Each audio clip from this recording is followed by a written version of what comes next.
Today, I'd like to revisit the production of a movie that was made by three individuals at the height of their glory who completely lost their sense of boundaries.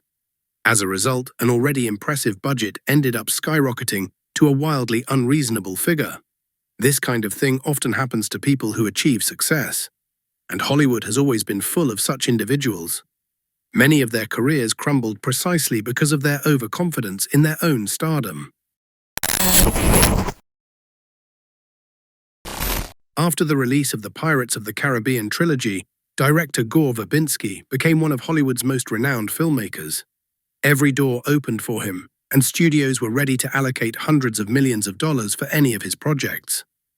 His first project after Pirates of the Caribbean was the animated film Rango, which had a budget of $135 million. Although the film wasn't a major box office hit, both critics and audiences loved it.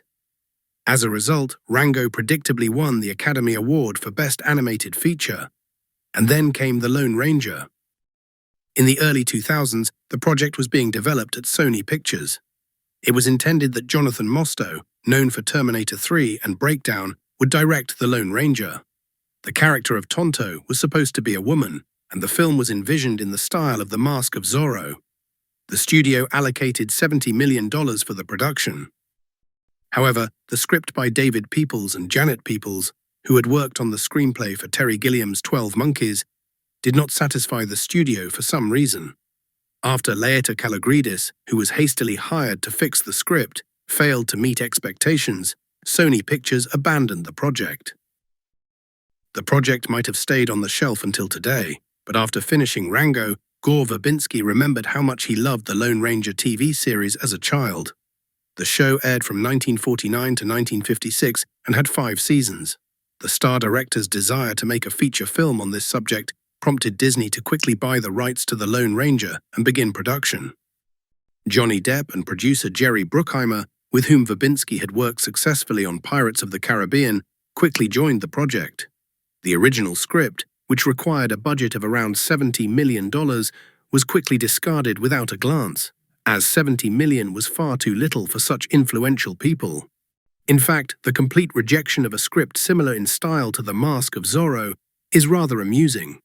After all, the first Pirates of the Caribbean was originally created as a blend of The Mask of Zorro and The Mummy. It seems that Gore Verbinski and Jerry Bruckheimer were hoping that Terry Rossio and Ted Elliott, who were invited to work on the new script, would deliver something similar, but on a larger scale. After all, it was Rossio and Elliott who gave Verbinski and Bruckheimer Pirates of the Caribbean in 2003, and in 1998 they also wrote The Mask of Zorro.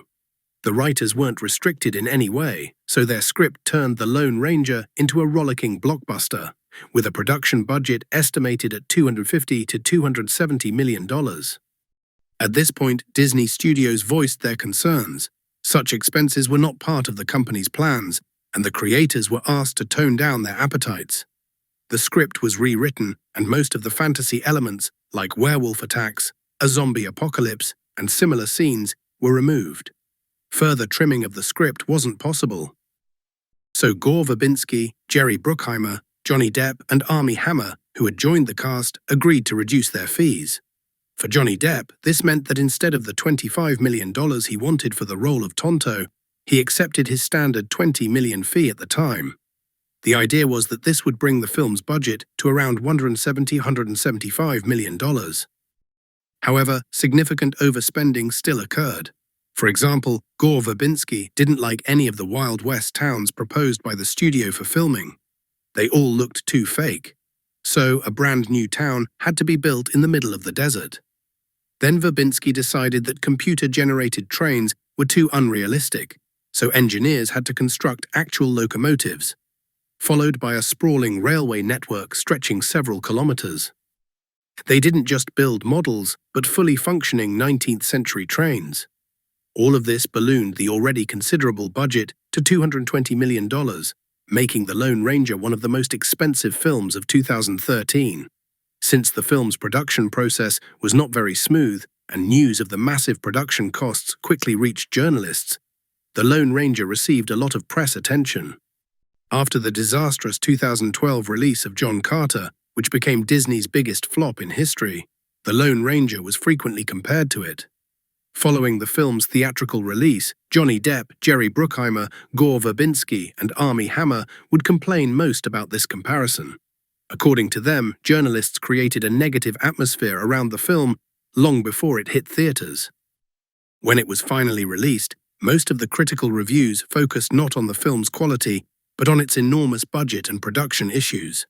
In one interview, Johnny Depp expressed his belief that most of the critics' reviews had been written months before The Lone Ranger even premiered.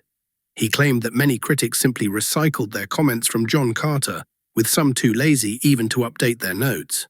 Regardless, when the film hit the big screens, it only managed to gross $260 million worldwide on a $215 million budget. According to various insiders, Disney's losses on The Lone Ranger ranged from $100 to $150 million. Due to the inflated budget, Disney immediately terminated its long-term contract with producer Jerry Bruckheimer after the film. From then on, Disney only dealt with him regarding the continuation of Pirates of the Caribbean, in which the producer still held some rights. Beyond that, Bruckheimer's career took a sharp downturn, and he settled into working on various TV series and films like Gemini Man. And here, it's hard to blame the House of Mouse, as is often the trend nowadays.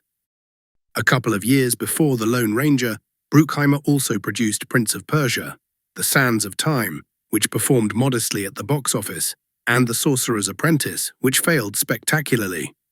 Like The Lone Ranger, neither film stayed within its planned budget. Afterward, even the fourth installment of Pirates underperformed at the box office and received mediocre reviews from both the press and audiences. Nowadays, Jerry is doing what most people who have lost their former glory tend to do, returning to his old hits, and at the box office, he's doing quite well. Bad Boys for Life and Top Gun Maverick performed excellently in theaters. Bruckheimer, who has always openly mocked negative critical reviews, still claims that time will set everything right and that The Lone Ranger will eventually become a classic like Blade Runner. The failure of The Lone Ranger also dealt a blow to Johnny Depp's career. He only managed to command fees similar to those from The Ranger for Transcendence, which he signed onto during his work on the Western. Gore Verbinski suffered the most.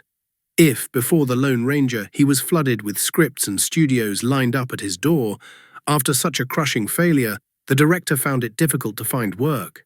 4 years after The Ranger, he took on a small thriller, A Cure for Wellness. But luck had completely abandoned the director, and with a $40 million budget, A Cure for Wellness only grossed $26 million in theaters. In 2014, the head of Disney admitted in an interview with journalists that it had not been possible to minimize the studio's losses on The Lone Ranger through TV rights sales or home video releases. Thank you for your attention.